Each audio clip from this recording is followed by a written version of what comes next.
రాష్ట్ర బీజేపీ నేతల వల్లే భారతీయ జనతా పార్టీ పెద్దలు రఘురామకృష్ణరాజు గారికి టికెట్ ఇవ్వలేదా? ఈ టికెట్ వ్యవహారాన్ని తేల్చుకునేందుకు రఘురామకృష్ణరాజు గారు ఇప్పుడు అమిత్ షా దగ్గర పంచాయతీ షురూ చేశారా అంటే అవుననే సమాధానం ఇస్తున్నారు కొంతమంది రాజకీయ విశ్లేషకులు. ఇక ఇదే అంశానికి సంబంధించి మనతో మాట్లాడేందుకు ప్రముఖ సీనియర్ జర్నలిస్ట్ దుర్గాకుమార్ గారు మనతో ఉన్నారు. సార్తో మాట్లాడదాం. సార్ నమస్తే. సార్ నమస్కారం. కృష్ణ గారు, మన వీక్షకులు కూడా నమస్కారం. సార్, రాష్ట్ర బీజేపీ నేతల వల్లే రఘురామకృష్ణరాజు గారికి భారతీయ జనతా పార్టీ పెద్దలు టికెట్ ఇవ్వలేదని, ఇప్పుడు ఆ టికెట్ వ్యవహారాన్ని తేల్చుకునేందుకే రఘురామకృష్ణరాజు గారు అమిత్ షా దగ్గర పంచాయతీ షురూ చేశారు అంటూ కూడా ఒక వార్త సోషల్ మీడియాలో చక్కర్లు కొడుతుంది. ఏంటి సార్ ఈ వార్త మీద మీ విశ్లేషణ ఏంటి? రఘురామకృష్ణరాజు గారు పార్టీలో వైఎస్ఆర్సీపీ నుంచి నరసాపురం నుంచి గెలిచిన తర్వాత లోక్సభకి ఆయన పార్టీ అధిష్టానంతో ఆయనకి ఆ పార్టీ పరిపాలన, పార్టీ విధానాలు, ముఖ్యమంత్రి వైఖరి ఆయనకి నచ్చలేదండి. దాంతో ఆయన ఇమ్మడలేకపోయాడు. పార్టీలో ఇమ్మడలేక పార్టీ విధానాలని ప్రశ్నించడం మొదలుపెట్టాడు. ఎప్పుడైతే ఈయన పార్టీ విధానాలను ప్రశ్నించడం మొదలుపెట్టాడో పార్టీలో కార్యకర్తల్ని వాళ్ళు రెచ్చగొట్టి త్రిబులార్ అని పెట్టుకుందాం, మళ్ళీ రఘురామరాజు ఇదంతా త్రిబులార్ గారి మీద అవాకులు చవాకులు పేల్చడం, బెదిరించడం ఇవన్నీ కూడా చేశారు. చేస్తే కూడా ఆయన తగ్గల. ఇప్పుడు నియోజకవర్గానికి వస్తే చంపేస్తామని కూడా బెదిరించారు. ఆయన కూడా ఆయన తగ్గల. ఆయన మీద చాలా ఘాటైన విమర్శలు కూడా చేశారు. థర్డ్ డిగ్రీ ప్రయోగించారు. అది తర్వాత ఇవి అయిపోయిన తర్వాత ఇక ఆయన ఎట్టి పరిస్థితుల్లో తగ్గట్లేదని ఈయన ఏం చేస్తే బెటర్ ఉంటుందని ఆలోచించి ఇక దేశంలో ఎవరి మీద ఎప్పుడు ఏ పార్టీ తన సొంత లోక్సభ సభ్యుల మీద కానీ శాసనసభ్యుల మీద చేయనంత దౌర్జన్యం, దాష్టికం, థర్డ్ డిగ్రీ కూడా ప్రయోగించారు, అరెస్ట్ చేసి తీసుకెళ్ళి. అప్పుడన్నా ఆయన మానసికంగా కుంగిపోయి సరెండర్ అవుతాడు అనుకున్నాడు పార్టీకి. కానీ ఆయన అవ్వలేదు. అట్లానే ఆయన్ని పార్టీ నుంచి సస్పెండ్ చేస్తే ఇంకా పెట్టయిపోతాడు అనే ఉద్దేశం మీద పార్టీ నుంచి కూడా సస్పెండ్ చేయకుండా ఇన్ని రోజులు వాళ్ళు భరిస్తానే వచ్చారు. ఆయన బాగా ఎలక్ట్రానిక్ మీడియాలోను, ప్రింట్ మీడియాలోను ప్రతిరోజు రచ్చబండ అనే ఒక కార్యక్రమం పెట్టుకుని వైఎస్ఆర్సీపీ విధానాన్ని, జగన్మోహన్ రెడ్డి గారి వైఖరిని, ఆయన వ్యక్తిగత నడవడిని ఇవన్నీ కూడా చాలా ఘాటైన పదజాలంతో విమర్శిస్తూ వచ్చాడు. ఆయనకి బీజేపీతో కూడా చాలా సన్నిహిత సంబంధాలు ఉన్నాయి. ఇక్కడ కాదు, అక్కడ ఢిల్లీలో మోడీ గారు కూడా ఎక్కడైనా పార్లమెంట్ లాబీల్లో కనబడితే కూడా ఆగి పలకరించి మాట్లాడే అంత చొరవ ఉంది. ఎందుకంటే ఆయన కూడా కొంచెం వినయంగా వ్యవహరిస్తాడు. తర్వాత అమిత్ షా గారి దగ్గర అయితే ఎప్పుడు అపాయింట్మెంట్ అడిగినా కూడా ఇచ్చే అంత పరిస్థితి ఉంది. జగన్మోహన్ రెడ్డి గారి కన్నా దొరకకపోవచ్చాం కానీ రఘురామరాజు గారికి దొరకపోవడం త్రిబులార్కి దొరుకుతుంది. త్రిబులార్ గారు అసలు ఒకసారి ఒక పెద్ద విందిస్తే పార్లమెంట్ సభ్యులు అందరికీ, అన్ని పార్టీల వాళ్ళకి విపరీతంగా, అంటే ఆల్మోస్ట్ లోక్సభ మెంబర్స్ అందరూ రాజ్యసభ మెంబర్స్ వచ్చినంతమంది వచ్చారు. తర్వాత క్యాబినెట్లో చాలా మేజర్స్ అనుకున్న పెద్దల లీడర్స్ అందరూ వచ్చారు.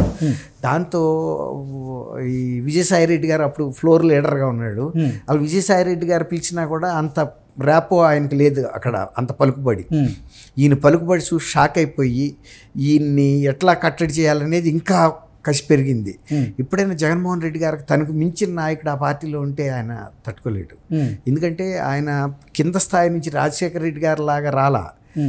తను స్వశక్తి మీద ఒక ముఖ్యమంత్రి కొడుకుగా ఆయనకి ఇవ్వలేదు కాబట్టి ఇది ముఖ్యమంత్రి పదవి పోటీగా పార్టీ పెట్టుకుని వచ్చాడు. సరే, అది కూడా ప్రజలు వెంటనే నమ్మలేదు. కానీ ఒక్కసారి నాకు అవకాశం ఇస్తే నేను స్వర్గాన్ని సృష్టిస్తాను, ఆంధ్రప్రదేశ్లోను మీ పిల్లలకి బ్రహ్మాండమైన బంగారు భవిష్యత్తు ఇస్తానని ఇక ఏ హామీ అమలు చేయలేని హామీలు కూడా ఇచ్చేసాడు. ఇచ్చేసి ఇవాళ ఆయన ఏం చెబుతున్నాడంటే 99 హామీలు కూడా అమలు చేశానని చెప్తున్నాడు. ఆ ఒక్క హామీ ఏది అమలు చేయలేదో అదే బయటికి పెడతాడు ఆయన. ఆ ఒక్క హామీ కనుక నేను ఇది అమలు చేయలేకపోయినా అన్నప్పుడు మిగిలిన 99 వెరిఫై చేసుకుంటారు. జనమేమో 99 హామీలు ఆయన అమలు చేయలేదని చెప్తున్నారు. అందుకే కసి. ఇవాళ ఎవడో అక్కడ చెప్పు ఇసిరారని, లేకపోతే ఆయనకి ఏంటంటే సెక్యూరిటీ గట్టిగా ఉండటం వలన ఎవరో వెళ్ళలేకపోయారు. ఇప్పుడు రఘురామరాజు గారు వచ్చేటప్పటికి ఆయన అవుట్ అండ్ అవుట్ ఏదైనా నిర్ణయం తీసుకుని వచ్చినప్పుడు ఆ పరాకాష్ట ఏంటంటే ఆయన మళ్ళీ అక్కడి నుంచి ఆర్మీ హాస్పిటల్కి షిఫ్ట్ చేశారండి. అక్కడ ట్రీట్మెంట్ ఇవ్వాల సరిగ్గా. తర్వాత కొట్టిన దెబ్బలను కూడా సిఐడి వాళ్ళు అరెస్ట్ చేసి తీసుకెళ్ళి కొట్టిన దెబ్బల్ని అదేదో చర్మ వ్యాధితో వచ్చింది, అలర్జీతో వచ్చిందని ఒక దొంగ సర్టిఫికేట్ రాయించారు. అది ఎవరు గుంటూరు జనరల్ హాస్పిటల్ సూపరింటెండెంట్ నేతృత్వంలో పెట్టి అది డెఫినెట్గా కోర్టుకు వెళ్ళాడు, చూపించాడు. వాళ్ళు కూడా కోర్టు ఆయన రెస్క్యూకి వచ్చింది, గౌరవ కోర్టు. అప్పుడు ఈ ట్రీట్మెంట్ కానీ అసలు ఈ దెబ్బలు కానీ ఎందుకు జరిగినాయి అనేది ఆంధ్రప్రదేశ్లో ఏ హాస్పిటల్కి ఇవ్వవద్దు, మీరు ఆర్మీ హాస్పిటల్కి రెఫర్ చేశారు. అది అసాధారణం. ఓన్లీ ఎప్పుడైనా prime ministers, president of India ఇలాంటి ప్రముఖులకి లేదా కేంద్ర మంత్రులు క్రిటికల్ పరిస్థితుల్లో ఉన్నప్పుడు ఆర్మీ హాస్పిటల్స్లో ఇస్తారు ట్రీట్మెంట్. ఎయిమ్స్లో అయినా ఇస్తారు, ఆర్మీ హాస్పిటల్స్లో. అట్లా ఒక పార్లమెంట్ సభ్యుడిని అక్కడ పంపిస్తే అప్పుడు కూడా ఈ వీళ్ళ సిఐడి కానిస్టేబుల్స్, అధికారులు ఆర్మీ హాస్పిటల్ చుట్టూతా కూడా తిరిగి పట్టుకెళ్ళిపోవాలని చూశారు. ఆయన అంతకన్నా వ్యూహంతో బేగంపేట ఎయిర్పోర్ట్లో ఒక స్పెషల్ ఎయిర్ క్రాఫ్ట్ని రెడీ పెట్టుకుని వాళ్ళందరూ ఎటున్నారో చూసుకుని దొడ్డిదావని కారులో కనపడకుండా తప్పించుకొచ్చి వెంటనే బేగంపేట ఎయిర్పోర్ట్ నుంచి టేక్ ఆఫ్ అయిపోయి ఢిల్లీ వెళ్ళిపోయాడు. ఆ తర్వాత చాలా కాలం హైదరాబాద్ కూడా రాలా. హైదరాబాద్ కూడా ఆయన సేఫ్టీ ప్రదేశం కాదనుకుని రాలా. ఇక ఆ తర్వాత అసలు ఆయన లోక్సభ నియోజకవర్గంలోకి వెళ్ళాల. దాంతో ఆయన ఎక్కువ బీజేపీని నమ్ముకుని బీజేపీ చుట్టూతో తిరిగాడు. బీజేపీ మరి ఎందుకు ఎట్లా మిస్ అయిందో తెలియదు కానీ వర్మ గారిని ఆయనకి ఇచ్చారు. ఆయన నమ్మకం ఏంటంటే ఈయన ఏ పార్టీలో ఉన్నా కూడా స్థిరంగా ఉండడు, మళ్ళీ ఏదో ఒక వంకతో బయటకు వచ్చి చికాకులు సృష్టిస్తాడు అనే ఒక తర్వాత వాళ్ళకన్నా డామినెంట్ లీడర్ అవుతాడు. ఆల్రెడీ బీజేపీతో ఆయనకు మంచి సంబంధాలు ఉన్నాయి. ఇలాంటి కొన్ని ఇక్కడ వ్యక్తిగతంగా ఆయన విషయాలను కొన్ని చెప్పి అడ్డం పడారనేది ఆయన అనుమానం. ఎందుకంటే తను డైరెక్ట్గా పెద్దవాళ్ళందరితోనూ కాంటాక్ట్ ఉంది కాబట్టి రేపు మంత్రి పదవి కూడా ఇచ్చినా కూడా ఆశ్చర్యం లేదు. కాబట్టి ఏదో ఒక రకంగా ఫిర్యాదులు ఇచ్చి పార్టీ మనసు విరగొట్టి అడ్డం పడ్డారనేది ఆయన నమ్మకం. మరి అది నిజమా కాదా మనం చెప్పలేము. కానీ ఆయనకు అక్కడైతే పలుకుబడి ఉన్న మాట వాస్తవం. మరి బాగా విపరీతమైన ఆస్తి కూడా ఉందని చెప్తున్నారు. అలాంటప్పుడు మరి బీజేపీకి ఫండ్ ఇచ్చి టికెట్ తెచ్చుకోవడం పెద్ద విషయం అయితే కాదు. మరి ఆయన డబ్బులు ఖర్చు పెట్టడానికి వెనకాడా? డబ్బులు ఇస్తామన్న బీజేపీ వాళ్ళు ఈ స్థానిక నాయకుల మాటలు విని టికెట్ ఇవ్వలేదా మనం చెప్పలేకపోతున్నాం. అట్లానే టీడీపీ కూడా ఇవ్వచ్చు. కానీ టీడీపీ పరిస్థితి ఎలా వచ్చిందంటే కొన్ని సీట్లు ఆల్రెడీ బీజేపీకి ఇచ్చింది, కొన్ని జనసేనకి ఇచ్చింది. ఈ పరిస్థితుల్లో ఇప్పుడు తెలుగుదేశంలో ఆల్రెడీ చేరిన వాళ్ళు, గతం నుంచి కొనసాగుతున్న వాళ్ళని ఫస్ట్ చూసుకోవాలి కదండి. గతంలో కూడా ఒకసారి ఈయనకి తెలుగుదేశం టికెట్ ఇచ్చిన తర్వాత కూడా వెళ్ళి ఆయన వైఎస్ఆర్సీపీ తీర్థం తీసుకున్నాడు గత 2019 ఎలక్షన్లో. కాబట్టి ఈసారి కూడా ఇప్పుడు ఎప్పుడైనా ఒకసారి దెబ్బతిన్న పార్టీ రెండోసారి మళ్ళీ అలాంటి తప్పు చేయదు కదండి. ఇప్పుడు అందుకని ఈయన కూడా నైతికంగా గట్టిగా చంద్రబాబు గారి దగ్గరికి వెళ్ళి ఇవ్వండి ఏదో రకంగా అన్నట్టుగా అడగలేని పరిస్థితి. ఆయన కూడా చెబుతాడు కదా పరిస్థితి ఇలా ఉందని.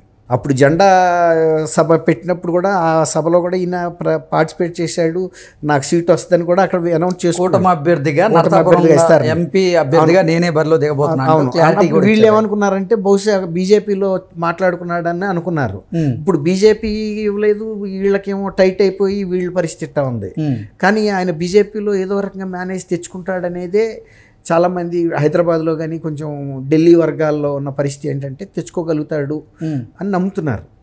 చూద్దాం కృష్ణ గారు పరిస్థితి. ఆయన శక్తిమంతుడే, కాకపోతే పరిస్థితులు చాలా భిన్నంగా వచ్చినాయి ఆయన ఊహించని రీతిలో. కాబట్టి మనం let us wait and see.